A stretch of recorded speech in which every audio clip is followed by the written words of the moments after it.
사도신경으로 신앙 고백 드리겠습니다.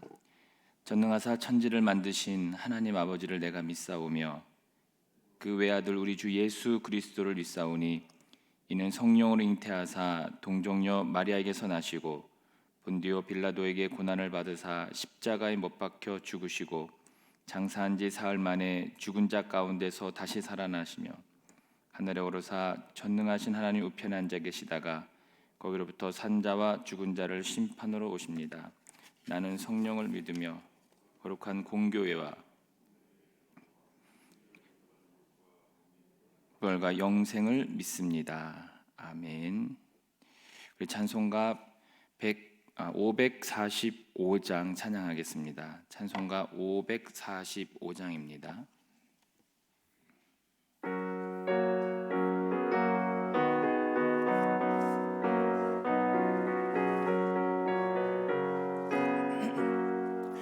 이 눈에 아무 증거 아니 배어도 믿음만을 가지고 선을 걸으며 이 귀에 아무 소리 아니 들려도 하나님의 약속 위에 서리라. 걸어가세 믿음 위에 서서 나가세 의심 버리고 걸어가세 믿음 위에 서서 눈 가기에 아무 증거 없어도 이 눈이 보기에는 어떠하든지 이미 얻은 증거대로 늘 믿으며 이 맘에 의심 없이 살아갈 때에 우리 소원 주 안에서 이루리.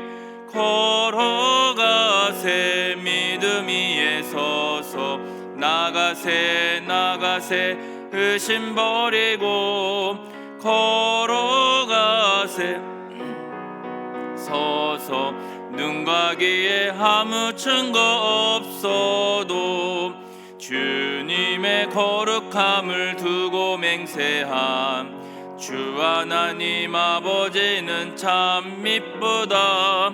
그 귀한 모든 약속 믿는 자에게 능치 못할 무슨 일이 있을까. 걸어가세 믿음 위에 서서 나가세 의심 버리고 걸어가세 믿음 위에 서서 눈 가기에 아무 증거. 우리 3절 한 번 더 찬양합니다. 주님의 거룩함을 두고 맹세한 주 하나님 아버지는 참 미쁘다. 그 귀한 모든 약속 믿는 자에게 능치 못할 무슨 일이 있을까. 걸어가세 믿음 위에 서서 나가세 의심 버리고 걸어가세 믿음 위에 서서 눈 가기에 아무 증거 없어도. 아멘. 기도하겠습니다. 할렐루야. 거룩하신 아버지 하나님, 오늘도 주의 성전에 나와서 예배하며 찬양할 수 있도록 인도하신 주님의 은혜 감사합니다. 어젯밤도 주님의 은혜 가운데 지켜주셔서 이 시간 이곳에서 하나님을 높여드릴 수 있도록 인도하신 주님, 오늘 하루도 우리가 어디에 있든지 우리와 동행하여 주시고 주님의 영광을 나타내는 하나님의 자녀의 삶을 살 수 있도록 인도하여 주시옵소서. 이 시간 또한 하나님 앞에 우리의 기도 제목들을 올려드립니다. 주님, 이곳에서 우리의 기도의 제목에 귀 기울여 주시고 또 우리의 기도 제목들이 상달되게 도와주시며 하나님께서 들으시고 역사하셔서 하나님 우리 마음 가운데에 하나님의 은혜가 넘칠 수 있도록 도와주시옵소서. 이 시간 또 하나님 앞에 귀한 예물을 드리며 영광을 돌리는 손길을 축복하여 주옵소서. 일천번제를 드리는 그의 손길 위에 하나님의 복을 더하여 주시고 솔로몬과 같은 하나님의 놀라운 능력과 은혜를 더하여 주시옵소서. 감사드리며 예수님의 이름으로 기도드립니다. 아멘.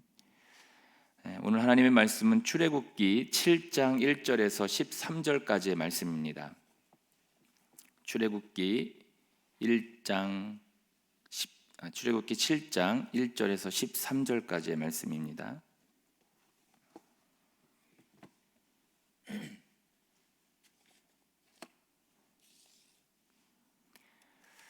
지금 함께 하나님의 말씀을 읽겠습니다.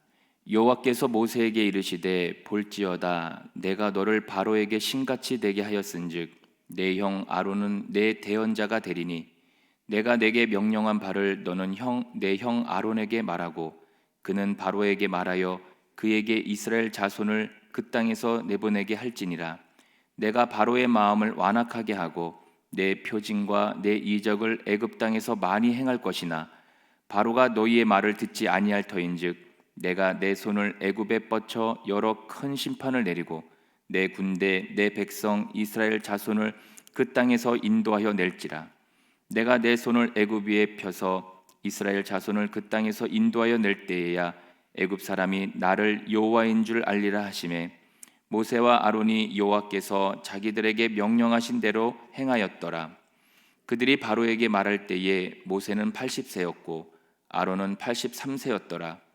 여호와께서 모세와 아론에게 말씀하여 이르시되 바로가 너희에게 이르기를 너희는 이적을 보이라 하거든 너는 아론에게 말하기를 너의 지팡이를 들어서 바로 앞에 던지라 하라. 그것이 뱀이 되리라. 모세와 아론이 바로에게 가서 여호와께서 명령하신 대로 행하여 아론이 바로와 그의 신하 앞에 지팡이를 던지니 뱀이 된지라. 바로도 현인들과 마술사들을 부르매 그 애굽 요술사들도 그들의 요술로 그와 같이 행하되 각 지팡이 사람이 지팡이를 던짐에 뱀이 되었으나 아론의 지팡이가 그들의 지팡이를 삼키니라. 그러나 바로의 마음이 완악하여 그들의 말을 듣지 아니하니 여호와의 말씀과 같았더라. 아멘. 네, 할렐루야. 네, 이 새벽에도 주의 은혜와 축복이 함께 하시기를 주님의 이름으로 축복합니다. 사도신경이 좀 틀렸던 것 같습니다. 네, 저도 하다가 보니까 틀려서 죄송합니다. 오늘 이제 7장 말씀이 이제 오늘 7장부터 12장까지의 말씀이 우리가 굉장히 잘 알고 되게 흥미진진한 그런 우리가 잘 알고 있는 10가지 재앙이 이제 시작되는 그런 장이기도 합니다. 이제 하나님께서 이제 10가지 재앙을 이제 애굽에 내리셔서 이제 이스라엘 백성들이 이제 출애굽하는 이제 탈출하는 첫 발을 내딛는 그런 과정의 이제 처음 시작이 오늘 이제 본문이 되겠습니다. 그럼 이제 하나님께서 왜 10가지 재앙을 내리셨을까? 우리가 잘 알지만 하나님께서 이제 이 10가지 재앙을 통해서 이 세상에는 여호와 이외에 다른 신은 없다라는 것을 이제 이 애굽 사람들에게 알려주기 위해서 이제 10가지 재앙을 이제 행하신다는 거죠. 그래서 그 말씀이 이제 오늘 5절 말씀에서도 이렇게 말을 합니다. 내가 내 손을 애굽 위에 펴서 이스라엘 자손을 그 땅에서 인도해 낼 때에야 애굽 사람이 나를 여호와인 줄 알리라 하시매라고 말하고 있습니다. 그러니까 하나님이 이 10가지 재앙을 통해서 이 세상에 여호와 같은 신이 없다라는 것을 이제 알려주는데 이제 목적이 있다는 거죠. 그럼 지금까지 애굽 사람들은 누가 하나님이었죠? 그들에게는 지금 하나님은 바로였습니다. 이 바로가 자기들의 하나님이었는데 세상에서 가장 위대하고 가장 큰 왕은 바로였다는 거죠. 그런데 이런 애굽 사람들에게 하나님이 누구신지를 이제 알려주는 참 하나님이 누구신지를 알려주는 것을 이 10가지 재앙을 통해서 알려주신다는 겁니다. 근데 이 애굽 사람들에게 보여주는 이것도 있지만 이스라엘 백성들에게도 하나님은 어떤 신들 중에서도 신들의 왕이다라는 것을 이 이스라엘 백성들에게도 이제 보여주시는 거죠. 왜냐하면 이스라엘 백성들이 430년 동안 종살이를 합니다. 애굽에서. 그런데 하나님이라고 하는 이름은 들었죠. 그러니까 조상들로부터 하나님이 누구시고 우리의 조상이 누구시고 이것을 이제 지식적으로는 계속 배웠습니다. 그런데 이 이스라엘 백성들이 현실적으로 체험하고 경험은 하지 못했던 거죠. 그래서 이 이스라엘 백성에게도 하나님께서 이 10가지 재앙을 통해서 하나님이 누구신지를 보여주고자 하는 목적이 이 10가지 재앙에 담겨져 있었던 것입니다. 그래서 이제 오늘 말씀이 이제 이렇게 시작을 됩니다. 1절을 보게 되면 여호와께서 모세에게 이르시되 볼지어다 내가 너를 바로에게 신같이 되게 하였은즉 내 형 아론은 내 대언자가 되리니라고 이제 시작을 합니다. 사실 오늘 이제 7장 1절부터 이제 시작을 할 때에 사실 6장에서는 하나님께서 이제 그 족보를 이야기를 하십니다. 그러니까 너희의 가문, 그 아론 레위의 지파의 가문을 이야기하시면서 이 역사는 하나님이 하시는 역사고 거기에 너희가 부름을 받았고 너희에게 소명을 줘서 너희가 이 일을 감당하는 거야라고 하는, 어떻게 보면은 그들에게 이 일은 정당한 거고 내가 하는 거니까 너희들은 함께 하면 돼. 아론아 너는 입이 둔하다는 말 하지 말고 내가 그래서 너 형 아론을 너에게 함께 하게 했으니까 하면 돼라고 했는데 계속적으로 자기는 입이 둔한 자다, 두렵다 이 말을 하는 이제 이 모세에게 하나님께서 이제 족보와 여러 가지 이야기를 통해서 그를 끌고 가시는 거죠. 이제 그러면서 오늘 본문을 읽어보면은 하나님께서 그리고 내가 명령해서 내가 바로의 마음을 내가라는 이야기를 하나님이 계속 하십니다. 그러니까 이 역사를 모세 네가 하는 게 아니라 내가 이것을 쉽게 얘기해서 끌고 가는 거고 내가 역사하는 거야 라는 것을 이제 하나님이 말씀하시는 거죠. 여기서 보면은 1절에서 여호와께서 모세에게 이르시되 볼지어다 내가 너를 바로에게 신같이 되게 하였다 라는 이제 말씀을 합니다. 그래서 이 말씀을 보면 신같이 되게 했다는 게 뭐냐 되게 좀 궁금하고 좀 어려운데요. 이 바로 앞에 신같이 되게 했다라고 하는 것은 하나님께서 직접적으로 바로를 상대하지 않습니다. 만약에 하나님이 바로를 직접 상대했다면은 뭐 이런 일들을 하지도 않으셨을 수도 있고, 그렇게 하나님이 쉽게 얘기해서 대화를 바로와 직접 나누시지도 않는데 이 모세라고 하는 이제 쉽게 얘기해서 하나님을 대신해서 모세를 이제 세우게 된다는 겁니다. 그러니까 모세를 바로에게 신같이 되게 했다는 것은 모세가 하나님의 대변자, 어떻게 보면 하나님의 대리자다라는 것을 이제 말씀하는 내용이 되겠습니다. 여기서 이제 이 말을 보면서 이제 깨닫는 은혜가 하나 있는데 그게 뭐냐면 우리가 이 땅에서 뭐냐는 거죠. 그러니까 우리가 그런 확신이 없으면 굉장히 이 땅에서 어떻게 보면은 불쌍한 사람일 수도 있습니다. 그러니까 내가 이 땅에서 무엇인가 했을 때 우리들은 하나님의 대리자 대변자죠. 그런데 우리가 만약에 하나님의 대리자 대변자라고 하면서 사람들에게 손가락질을 받는다, 아니면 우리가 많은 사람들에게 하나님의 자녀인 것을 나타낸다 했을 때 여러분 저와 여러분이 이 땅을 살아갈 때에 우리가 하나님의 대리자 대변자다라는 그 믿음을 가지고 오늘 하루를 살아가셨으면 좋겠습니다. 또 한 가지는 이런 겁니다. 이제 왜 하나님께서 이 모세를 왜 신같이 하게 하셨을까 했을 때 그 당시에 이 바로 왕은 어떻게 보면 한 제국의 큰 능력을 가진 권세를 가진 왕입니다. 근데 이제 오늘 이제 모세와 아론을 7절에서 이렇게 소개를 합니다. 그들이 바로에게 말할 때에 모세는 80세였고 아론은 83세였더라. 이제 성경에서 정확하게 나이를 얘기하는 것은 이게 역사적인 사실을 얘기하는 것이고, 그리고 이것을 통해서 하나님이 실제적으로 이 일을 진행하신다라고 하는 의미도 담겨 있지만, 여러분 웬 할아버지 두 명이 바로 앞에 선 겁니다. 근데 이 할아버지 두 명이 서서 하는 얘기가 뭐냐면 하나님의 백성인 이 이스라엘 백성들을 데리고 나가서 우리 하나님을 제사할 거다, 예배드릴 거다, 그러니까 보내줘라.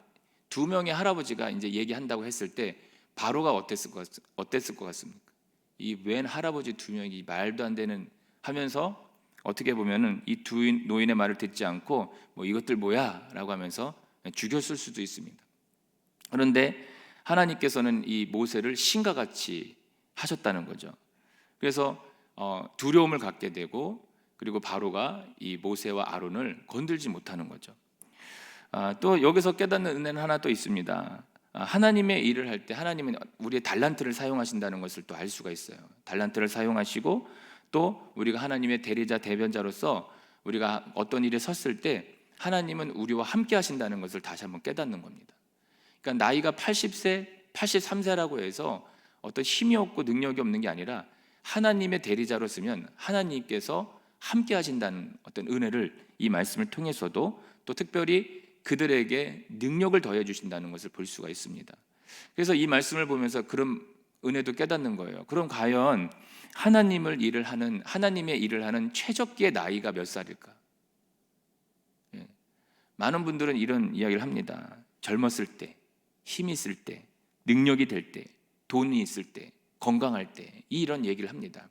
그럼 여기 오늘 본문에 나오는 이 모세와 아론은 80세, 83세였습니다. 우리가 잘 알듯이 모세 이때부터 더 몇 년뿐이 못 삽니까? 120세. 요즘도 120세까지 살려고 노력하시는 분들이 굉장히 많으세요. 그래서 병원도 많이 다니시고요. 죽어야지 하시면서도요, 영양제 드시고요. 예, 좀만 아프면 병원 가셔서 링거 맞으시고요. 그래서 기본적으로 90세 이상, 100세까지는 요즘에는 그렇게 사시는 거예요. 좀만 더 사시면 정말 110세도 사실 수 있을 것 같아요. 근데 모세도 120세인데 80세, 83세 이 할아버지들이 하나님의 일을 감당하는 데 있어서 과연 여러분 이 내용을 보면서 과연 하나님의 일을 하는 최적의 나이가 몇 살일까? 여러분 돈이 많아서 능력이 많아서 건강해서 젊었을 때 이게 아니라 만약에 여러분 하나님께서 나를 쓰시겠다라고 하는 어떤 조그만 일이라도 있으면 여러분들 아멘 하실 수 있기를 주님의 이름으로 축복합니다. 그게 하나님의 대리자고 하나님의 대변자입니다. 그게 여러분 우리가 어디에 있었든지 뭐 교회에 있었든지 아니면 우리가 있는 그곳에서든지 만약에 하나님이 나를 쓰시겠다 그러면은 하나님의 대리자 대변자로 살아가실 수 있는 저와 여러분이 되었으면 좋겠습니다. 자, 3절을 보게 되면 이렇게 또 얘기합니다. 내가 바로의 마음을 완악하게 하고 내 표징과 내 이적을 애굽 땅에서 많이 행할 것이나 라고 말합니다. 여기 바로의 마음을 완악하게 한다라는 말이 있습니다. 여기에는 굉장히 막 신학적인 어떤 막 많은 내용들이 있어요. 그럼 하나님이 바로의 마음을 뭐 이렇게 나쁘게 해가지고 그렇게 하실 수 있겠냐? 뭐 이런 여러 가지 내용이 있는데 뭐 그런 거는 다 제껴두고 여기서 이제 완악하게라는 말이 있습니다. 이 완악하게라는 말이 어떻게 보면 목이 곧다라는 말입니다. 그러니까 목이 곧다는 말을 다시 말하면 아나무인이라는 거예요. 그러니까 이 바로는 어떻게 보면은 더 스스로 교만한 마음을 가진 거죠. 뭐야? 우리 이스라엘 백성 내 종들인데 얘네를 데리고 나간다고? 말도 안 돼. 그러니까 계속 교만한 마음을 갖는 거죠. 그러니까 바로 스스로가 교만한 마음을 가졌는데 그것을 하나님께서 내버려 두신다는 뜻입니다. 결국 그것이 점점 더 깊어져서 10가지 재앙의 마지막에 됐을 때에 포기하고 이제 이스라엘 백성들을 내보내는 거죠. 그래서 10가지 재앙을 쉽게 해서 이 하나님께서 내버려 두신다라는 말씀을 가지고 있습니다. 자, 또 4절을 보게 되면 바로가 너희 말을 듣지 아니할 터인즉 내가 내 손을 애굽에 뻗쳐 여러 큰 심판을 내리고 이제 10가지 재앙을 내리신다는 말씀이고 내 군대 내 백성 이스라엘 자손을 그 땅에서 인도하여 낼지라. 이제 하나님께서 이 10가지 재앙을 내리시고 나서 하나님이 약속한 그 언약의 백성들을 이끄신다고 하는 말씀을 여기서 이제 확실하게 말씀해 주시는 거예요. 그러니까 하나님은 본인이 약속하신 것은 무조건 지키시는 하나님이신 거예요. 얼마나 감사한지 모르겠습니다. 그들이 힘들고 어려워서 아우성치고 자기들의 고통 속에서 하나님 앞에 기도할 때 하나님이 그 기도를 들으시고 그리고 하나님께서 그 기도 들으신 것뿐만이 아니라 과거에 하나님께서 이 백성에게 약속하셨던 그 언약을 기억하셔서 이 백성을 이제 출애굽시키신다는 거죠. 하나님은 이렇게 신실하시고 약속을 지키시는 분인 것을 우리가 오늘 말씀을 통해서 알 수가 있습니다. 자, 이제 8절 이후에부터는 10가지 재앙 이야기가 이제 시작되면서 첫 번째로 이제 뱀 이적 이야기가 나오는 거죠. 이제 이 이야기를 이제 보면은 이제 독재자들의 어떤 형태가 나와요. 이제 독재자들은 자기가 가지고 있는 힘을 자랑하길 원하는 거예요. 자기가 자랑하는 힘을 자랑하길 원하는데 쉽게 얘기해서 더 자기가 힘을 자랑하려고 하는데 자기보다 어떤 힘이 있다는 사람의 소문을 들으면 대결을 하고 싶은 거예요. 그러다 보니까 그 대결을 통해서 자기가 더 힘이 많다라는 것을 보여주길 원하는 이 바로의 모습, 어떤 독재자의 모습이 있는데 그러면서 9절에서 이제 바로가 모세한테 뭐라고 얘기하냐면 바로가 너에게 이르기를 너희는 이적을 보이라 하거든. 그러니까 결국 너 이적 보여라. 너 힘이 뭔지 한번 나타내봐라. 이렇게 했을 때에 이제 하나님께서 이제 모세와 아론에게 이제 명령하신 거죠. 10절 11절에서 이렇게 말합니다. 모세와 아론이 바로에게 가서 여호와께서 명령하신 대로 행하여 아론이 바로와 그의 신하 앞에 지팡이를 던지니 뱀이 된지라. 바로도 현인들과 마술사들 부르매 그 애굽 요술사들도 그들의 요술로 그와 같이 행하되. 이렇게 말합니다. 그러니까 뱀 이적을 하는데 하나님의 명령을 따라서 이제 지팡이를 던졌더니 그 지팡이가 뱀이 됩니다. 그런데 바로도 자기들의 현인들과 요술사를 불러서 동일하게 지팡이를 던져서 뱀을 만들어요. 근데 결과적으로 모세와 아론이 던진 그 지팡이가 그 바로가 던진 지팡이를 다 삼켜버리죠. 근데 여기서 이제 하나 깨닫는 게 뭐냐면 이 모세와 아론은 하나님의 방법을 선택하고, 그다음에 바로는 어떻게 보면 자기의 방법, 세상적인 방법을 선택해서 이 역사를 이뤄갑니다. 근데 이제 여기서 우리가 이제 깨닫고 함께 이제 나눠야 될 말이 뭐냐면 결과는 완전히 다르다는 겁니다.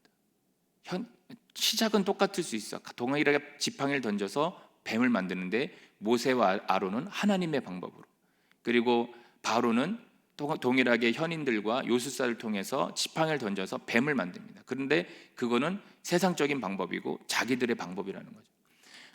창세기 13장에 가면은 우리가 잘 알고 있는 아브라함과 롯의 이야기가 나옵니다.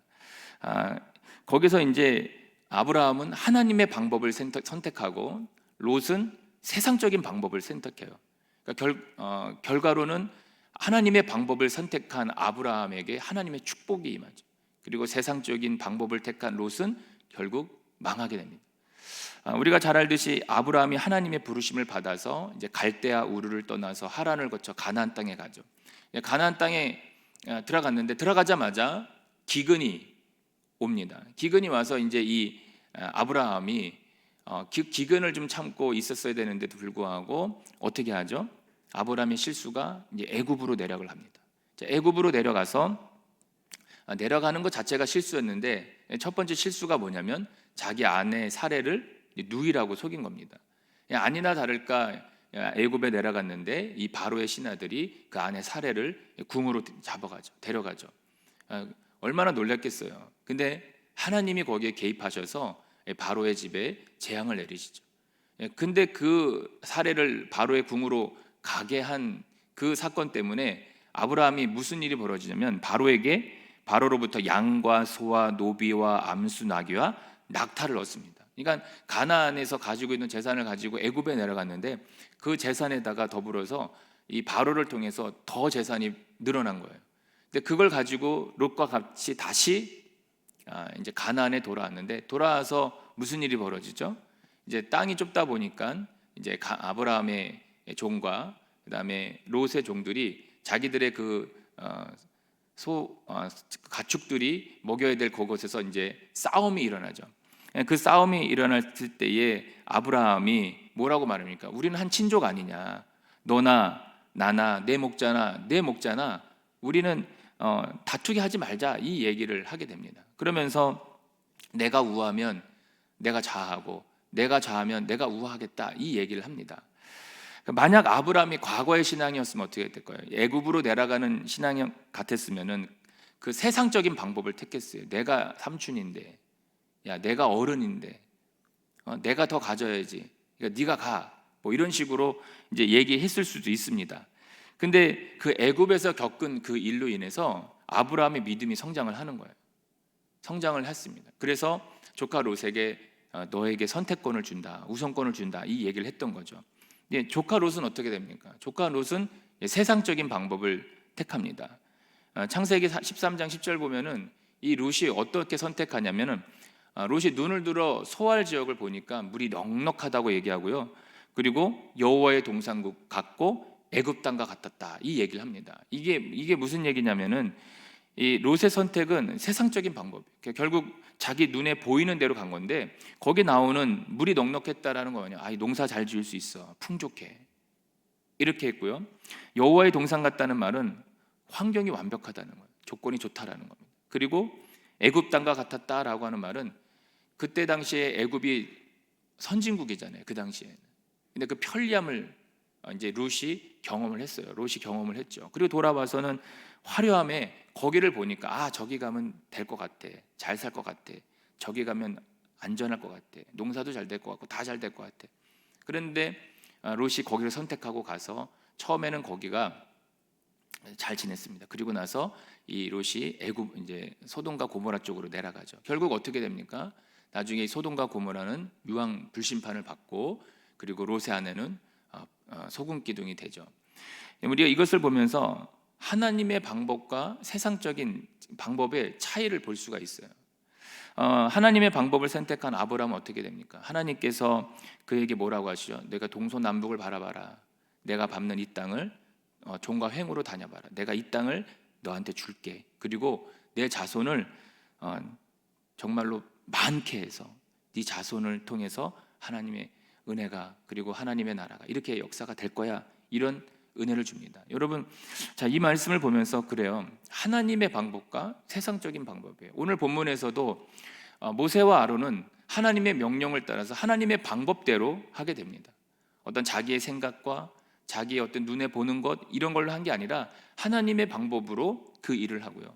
바로는 자기가 가진 어떤 능력과 권위와 그 교만함으로 현인들과 요술사들을 불러서 세상적인 방법을 통해서 똑같이 일을 행합니다. 그러나 처음에는 똑같지만 결국은 하나님의 지팡이를 던진 그 지팡이의 뱀이 그 바로의 그 뱀을 다 삼켜버린다는 거죠. 근데 아브라함과 롯도 마찬가지예요. 하나님의 방법과 세상적인 방법의 차이는 뭐냐면 아브라함은 어쨌든 애굽에서 겪은 일 때문에 가나안에 돌아와서 자기가 처음 제단을 쌓은 곳에 가서 하나님 앞에 예배를 합니다. 그러니까 결국 우리가 그 펌프 같은 메마른 펌프에 하나님 앞에 마중물을 붓는 거예요. 그래서 옮겨가는 곳에 제단을 쌓고 마지막에는 그 여호와의 이름을 위해서 제단을 쌓는 이 아브라함의 모습을 보는 거예요. 그러니까 아브라함이 처음부터 믿음이 좋았느냐 아니라 믿음이 점진적으로 성장한 모습을 볼 수가 있어요. 그러면 롯은 왜 그럼 세상적인 방법을 선택했을까? 갈대 우르에서부터 하란을 통해서 가나안까지 와서 애굽까지 내려가서 자기 삼촌인 아브라함의 그 일을 롯도 알았을 텐데 욕심 앞에서 세상적인 방법을 선택한 거죠. 여러분, 우리도 마찬가지입니다. 우리도 세상적인 내 앞에 놓여진 어떤 현실 때문에 하나님 앞에 기도하고 하나님의 방법이 아닌 세상적인 방법을 선택할 수가 있습니다.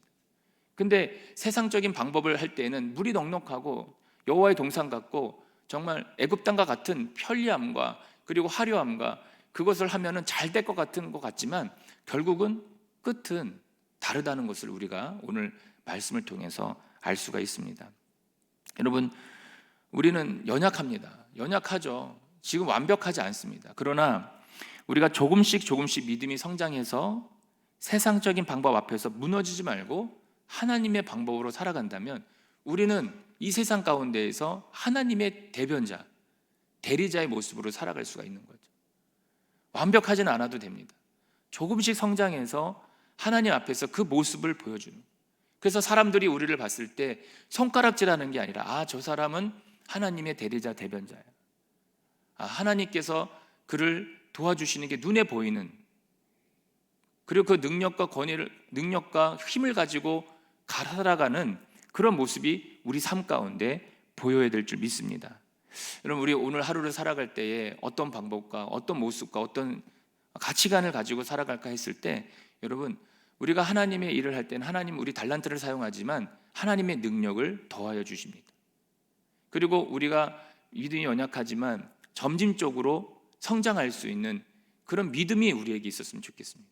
완벽하진 않지만 쓰러질 수는 있어도 우리가 하나님의 방법으로 갔으면 좋겠어요. 그럴 때에 하나님께서 우리와 함께 하시고 그 하나님의 방법으로 말미암아 또 우리가 또 축복받고 또 하나님의 은혜로 살아갈 수가 있는 것입니다. 그래서 오늘 하루의 삶 가운데서도 하나님의 방법으로 살아가시고 또 우리의 달란트를 사용하셔서 함께 하신 하나님께서 오늘 우리가 있는 모든 곳에서 하나님의 영광의 삶을 살아가는 저와 여러분들 되기를 주님의 이름으로 축복합니다. 아멘. 기도하겠습니다.